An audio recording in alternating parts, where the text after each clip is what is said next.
1절에서 16절까지 우리 한 절씩 교독하겠습니다. 너는 부르짖어 보라, 내게 응답할 자가 있겠느냐? 거룩한 자 중에 내가 누구에게로 향하겠느냐? 분노가 미련한 자를 죽이고 시기가 어리석은 자를 멸하느니라. 내가 미련한 자가 뿌리 내리는 것을 보고 그의 집을 당장에 저주하였노라. 그의 자식들은 구원에서 몰고 성문에서 억눌리나 구하는 자가 없으며 그가 추수한 것은 줄인 자가 먹되 덫에 걸린 것도 빼앗으며 올무가 그의 재산을 향하여 입을 벌리느니라. 재난은 티끌에서 일어나는 것이 아니며 고생은 흙에서 나는 것이 아니니라. 사람은 고생을 위하여 났으니 불꽃이 위로 날아가는 것 같으니라.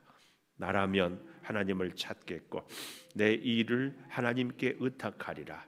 하나님은 헤아릴 수 없이 큰 일을 행하시며 기이한 일을 셀 수 없이 행하시나니 비를 땅에 내리시고 물을 밭에 보내시며 낮은 자를 높이 드시고 애곡하는 자를 일으키사 구원에 이르게 하시느니라. 하나님은 교활한 자의 계교를 꺾으사 그들의 손이 성공하지 못하게 하시며 지혜로운 자가 자기의 계략에 빠지게 하시며 간교한 자의 계략을 무너뜨리시므로 그들은 낮에도 어두움을 만나고 대의 낮에도 더듬기를 밤과 같이 하느니라.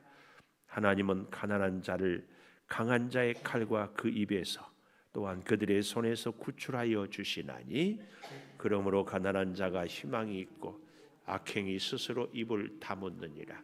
아멘.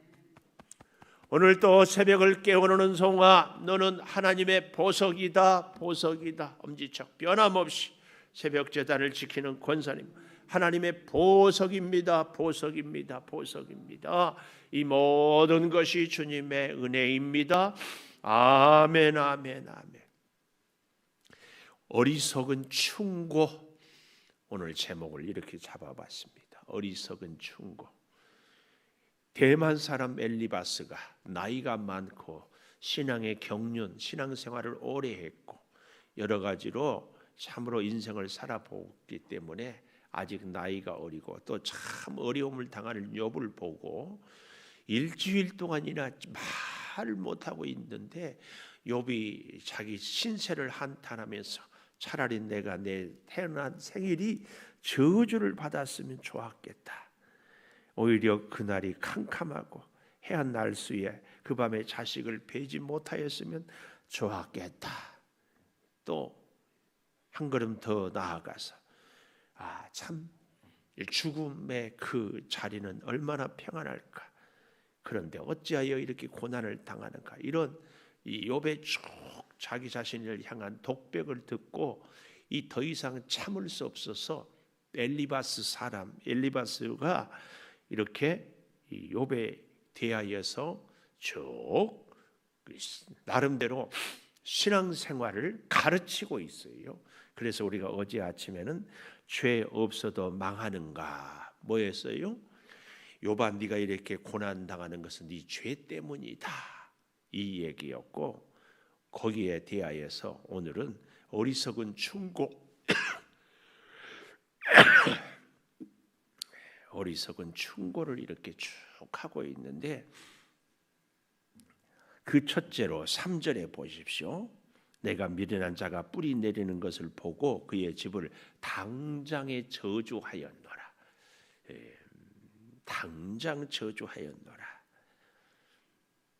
우리는 참 잘 생각해야 됩니다. 엘리바스 뿐만 아니라 사람 그 누구도 우리에게, 특별히 하나님을 믿는 하나님의 사람에게 저주할 자격도 그 능력도 없습니다.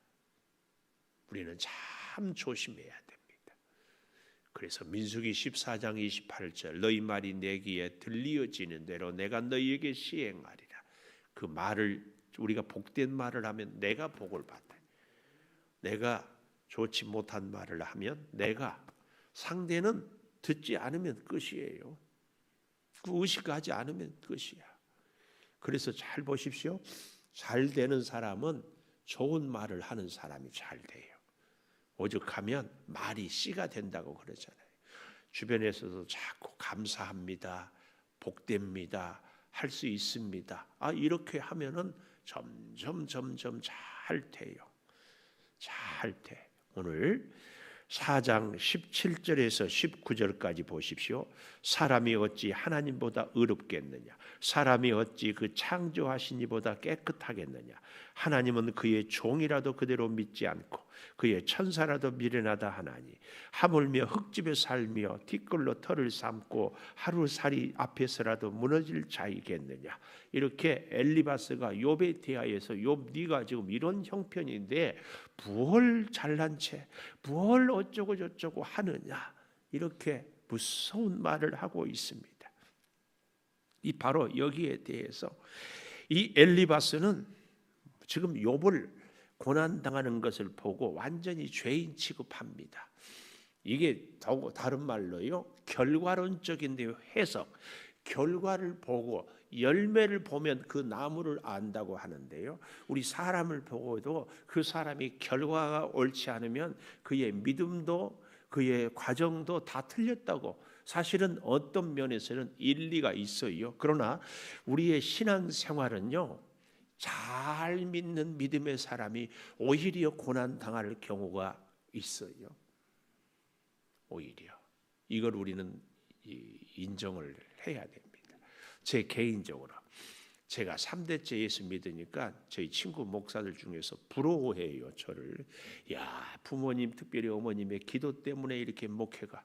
그런데요, 저보다 몇 대째 신앙생활을 잘하는 아버님이 목회요. 목사님, 할아버지도 복음을 목사 안수는 안 받았지만 이런 친구가 있는데 어려워 목회가. 그런가 하면은 제가 존경에 맞지 않는 안산제일교회 고훈 목사님, 지금은 은퇴하셨지만 주안교회 나겸일 목사님, 이런 분들은 굉장한 목회를 했는데 당대의 예수를 믿어요. 당대에.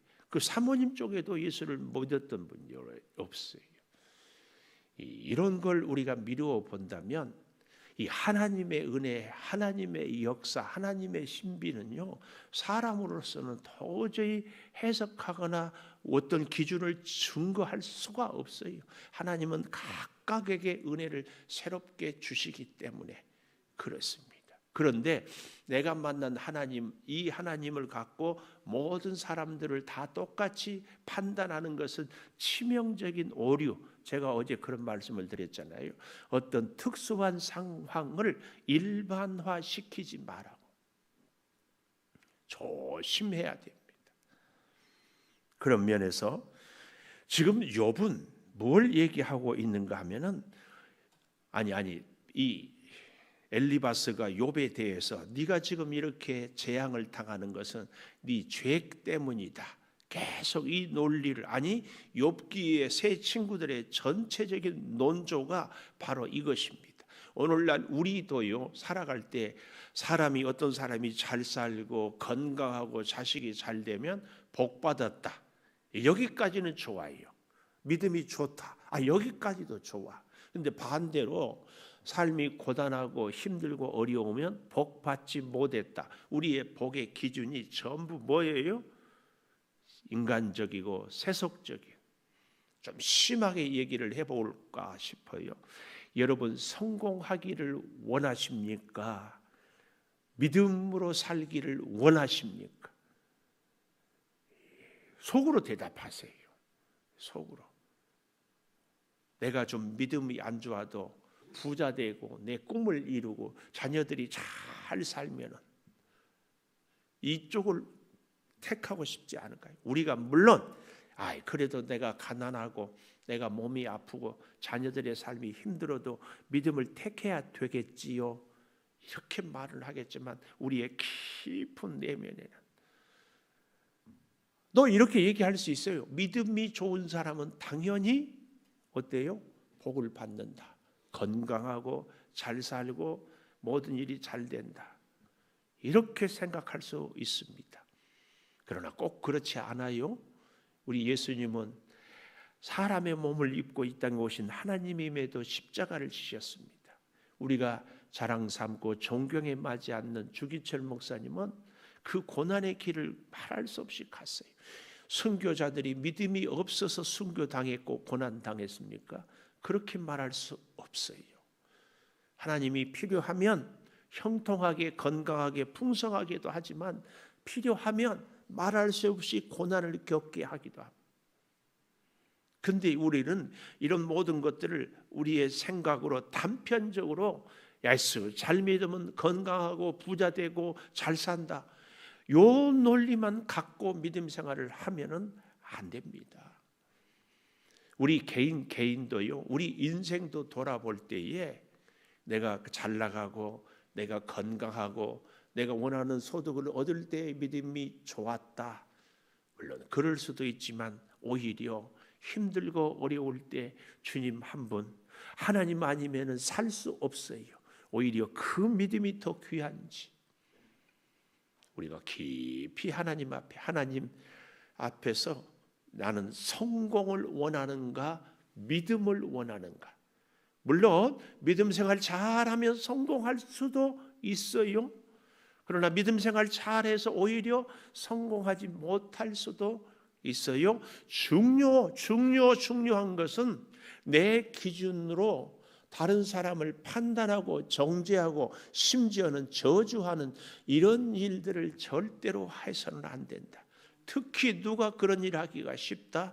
여기 서 있는 목사 혹은 믿음의 생활을 많이 하는 오래 해왔던 이 대만 사람 엘리바스 같은 교회 안의 영적인 지도자들이 참 조심해야 됩니다. 우리 조심합시다. 조심해요. 조심. 자, 그래서 보십시오. 욥이요, 어려운 삶을 이렇게 살아가고 있는데요, 이 엘리바스는 3절에 보십시오. 내가 미련한 자가 뿌리 내리는 것을 보고 그의 집을 당장에 저주하였노라. 어리석은 충고라는 제목으로 그 첫째에 바로 이 말이에요. 당장 저주하였노라.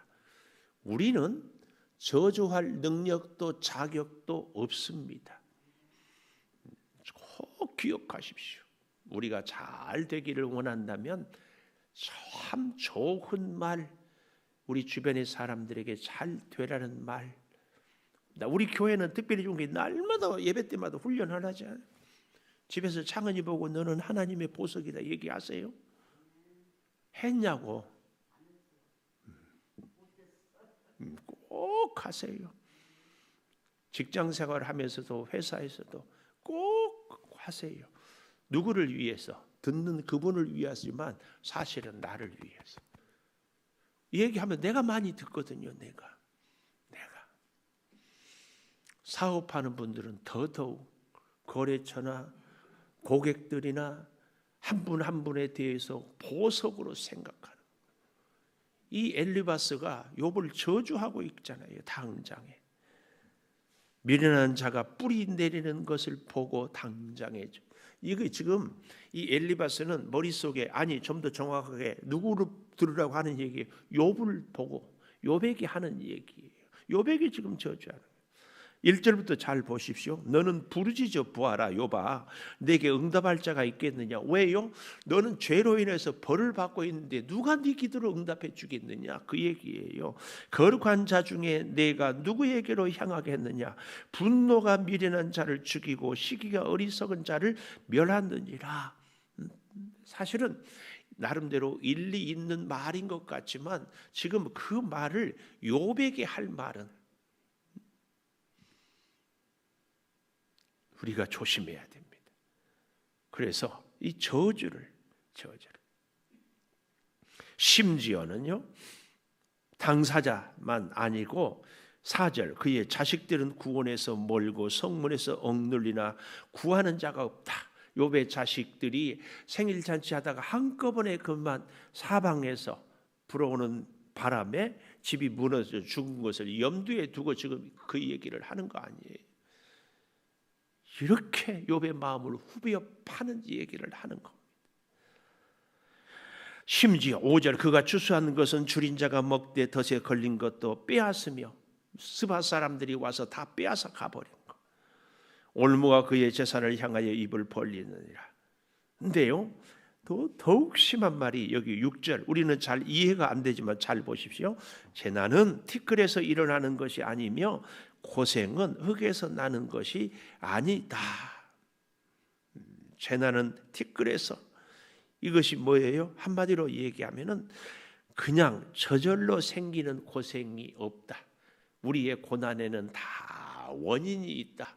이게 뭐예요? 인과응보 사상.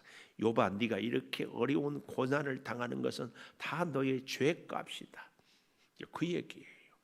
우리는 계속 이 욥기를 보면서 오늘 내가 건강할 때, 오늘 내가 평안할 때, 오늘 내가 고난이 없을 때의 믿음이 좋아서인가? 아니라니까요.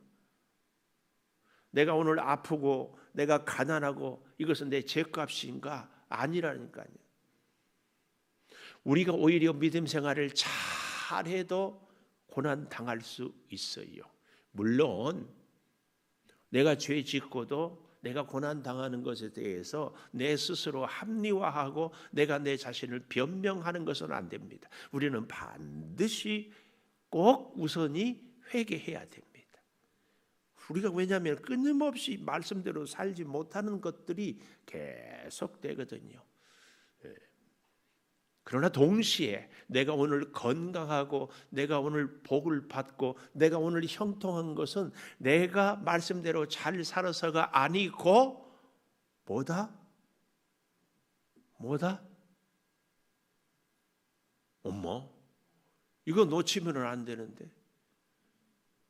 내가 오늘 이렇게 건강하고 내가 이렇게 잘 지내는 것은 내가 죄가 없기 때문이 아니라 주님의 은혜예요.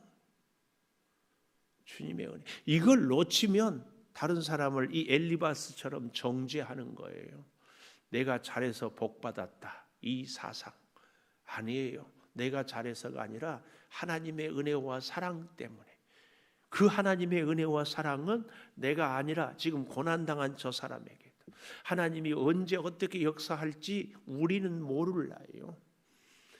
입장이 어느 날 갑자기 전혀 둘이 바꿔질지 누가 아냐고. 그럼 그때 가서는 뭐라고 할 거예요? 지금은 내가 아프지만 지나서는 저 사람이 아플 수 있고, 지금은 저 사람이 가난하고 힘들지만 지나고 보면은 내가 가난해질 수 있는데 그때는 뭐라고 할 거예요? 우리 인생에 있어서 희노애락의 가장 근본 뿌리는 하나님의 은혜, 이걸 우리가 잊어서는 절대 안 됩니다. 그래서요, 하나님의 은혜를 깨닫는 사람은 주변의 사람들을 보고도 하나님의 은혜의 눈으로 보는 거예요. 그래서 결코 정죄하지 않습니다. 꼭 기억하십시오. 정죄하지 않아요. 이 6절의 이 두 번째로 이 말이에요. 재난은 티끌에서 일어나는 것이 아니며 고생은 흙에서 나는 것이 아니다. 이 말이 무슨 말이에요? 잘 설명하면 저절로 생기는 고생은 없다. 모든 고난은 다 원인이 있다. 엘리바스는 그 고난을 죄값으로 보는 거예요. 근데 고난은 베드로서에도 보면 베드로가 우리의 죄 때문에 당하는 고난도 있고 애매한 고난도 있고 하나님의 영광을 나타내기 위한 고난도 있어요.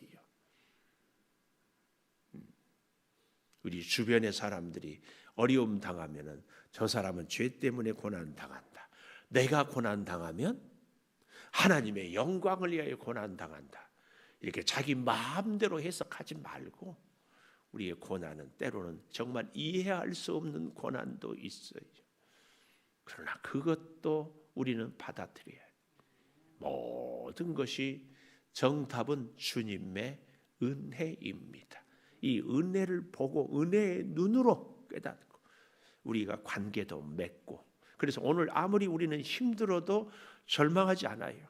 은혜가 여전히, 내가 아무리 잘 나가도 교만하지 않아요. 하나님의 은혜이기 때문에 꼭 기억해야 돼요. 이 코로나 시대에 너무 어렵잖아요. 그래도 우리는 낙심하지 맙시다. 내가 기도하는 것 중에 하나가 우리 사업하는 자영업자 분들 가운데, 예수 믿는 분들 가운데 자영업자들이 있지 않겠어요? 지금 이 자리에도 계시고 너무 힘들다 보니까 하나님이 과연 살아계시는가, 그리고 자꾸 이런저런 빚은 막 있고 어떻게 해야 되고, 아이고 그냥 너무 힘들다, 나 빨리 천국 가고 싶다, 그리고 잘못된 결정을 하고 행동을 할까 봐 난 그 기도합니다. 버티십시오. 버티세요. 버티면 반드시 좋은 날 와요. 반드시. 힘들어도 버텨요. 버텨. 괜찮아요. 괜찮아. 이제 질병관리청에서도 11월이면 위드 코리아, 코로나 코리아라는 함께 이렇게 인정하고 살아가게 될 날들이 머지 않았어요. 우리는 이보다 더 어려움을 이겨낸 대한민국 민족이에요. 견디십시오. 하나님이 특별히 사랑하고. 자, 오늘 여기 6절, 저절로 생기는 고생 고난은 없다는 엘리바스의 이 말, 원인은 자꾸 죄에서 찾는 겁니다. 또 7절, 사람은 고생을 위하여 났으니 불꽃이 위로 날아가는 것 같다. 이 말이 무슨 말이에요? 사람은 약하기 때문에 쉽게 죄에 노출이 되고 그래서 고난을 당한다. 우리가 이 약하기 때문에 이것만 자꾸, 그래서 이 엘리바스의 논리의 치명적인 약점은 하나님의 간섭, 하나님의 은혜로 우리가 살게 된다는 것을 말하지 않는 거예요. 하나님을 믿기는 믿는데 욥에게 가르치려고 하다 보니까 모든 것이 사람의 죄 때문에 고난을 당한다, 이것만 얘기하는 거예요. 우리는요, 자연현상이나 우리 자신에 대한 인생이나 다른 사람을 볼 때나 세계관 모든 것 가운데 역사하시고 간섭하시는 하나님을 절대 봐야 됩니다. 절대 하나님. 내가 아무리 연약하고 부족해도 살아계시는 하나님이 나와 함께 하시면 이 고난을 극복할 수 있어요. 그러나 반대로 아무리 잘 나가도 하나님이 간섭하셔서 안 되겠다 싶으면 다 앞이 막혀요. 그런데 결국은 우리 인생은 성공보다도 신앙, 하나님 없는 성공은 그냥 한 줌의 죄에 불과하다. 그러나 반대로 내가 지금 아무리 힘들고 어려워도 하나님과 함께하면 말할 수 없는 복된 인생이다. 이거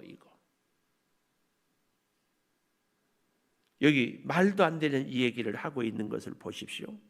저절로 생기는 고생은 없다는 그 다음 얘기에 세 번째로 이렇게 얘기하잖아요. 나라면 뭐라고요? 하나님을 찾겠다, 이 말.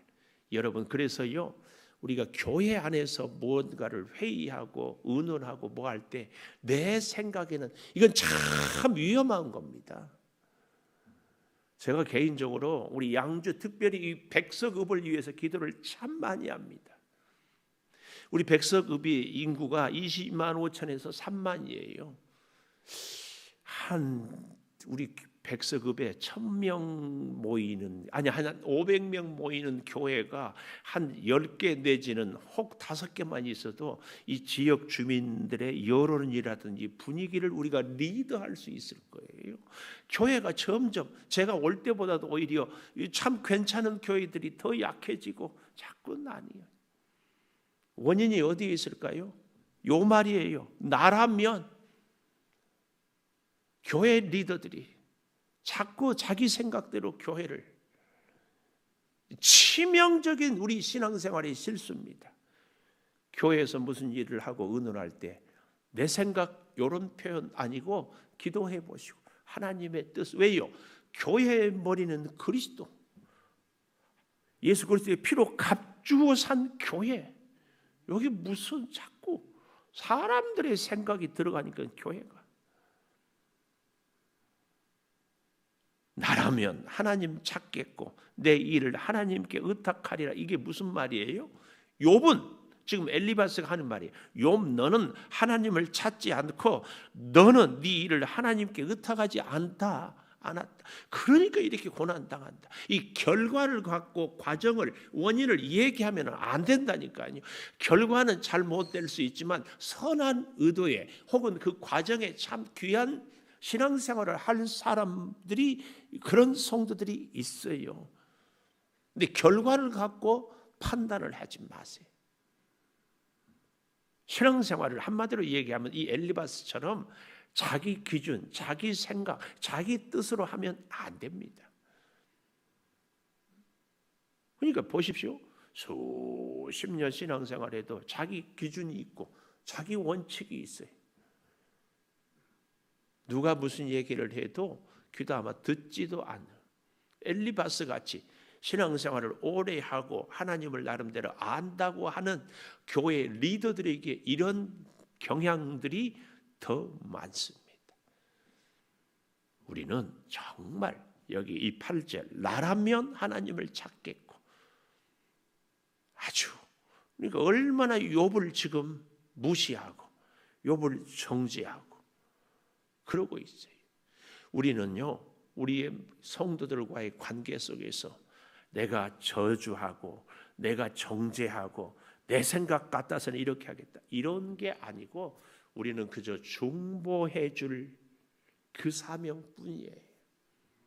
우리 스스로가 잘 알아야 돼요.